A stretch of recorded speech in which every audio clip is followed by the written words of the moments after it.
जादुई कलम एक बार की बात है। एक छोटे से गांव में राहुल नाम का एक लड़का रहता था। वह बहुत गरीब था, लेकिन पढ़ाई में बेहद होशियार और चित्रकारी में निपुण था। उसके पास कागज और रंग खरीदने के पैसे नहीं थे, लेकिन उसके सपने आसमान से भी ऊंचे थे। एक दिन जब राहुल जंगल में लकड़ी इकट्ठा कर रहा था, उसे एक अजीब सी चमचमाती हुई कलम मिली। वह कलम साधारण नहीं थी। जब उसने उस कलम से कुछ भी लिखा या चित्र बनाया, वह जादुई तरीके से सच हो जाता। राहुल ने सबसे पहले उस कलम से एक सुंदर रोटी बनाई। देखते ही देखते रोटी सचमुच की हो गई। अब वह रोज भूखा नहीं सोता था। धीरे धीरे उसने अपने घर के लिए कपड़े, सामान और अपनी माँ के लिए एक नई साड़ी बनाई।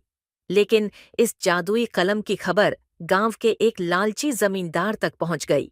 उसने राहुल से वह कलम छीनने की कोशिश की।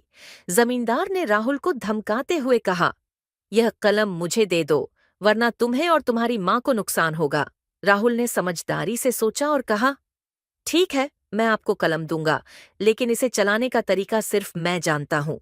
जमींदार ने कलम छीन ली और सोने का खजाना बनाने की कोशिश की, लेकिन कलम से कुछ भी नहीं निकला। गुस्से में उसने राहुल को बुलाया।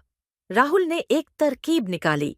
उसने कलम से एक बड़ा सा समुद्र बनाया और उस लालची जमींदार को समुद्र के बीच में फंसा दिया। अब जमींदार मदद के लिए चिल्ला रहा था, लेकिन कोई उसकी मदद के लिए नहीं आया। इसके बाद राहुल ने जादुई कलम का इस्तेमाल अपने गांव को खुशहाल बनाने के लिए किया। उसने स्कूल, अस्पताल और हर घर के लिए खाना और कपड़े बनाए। वह अपने गांव का हीरो बन गया। शिक्षा, लालच बुरा है। अच्छाई और समझदारी से ही जादू काम करता है।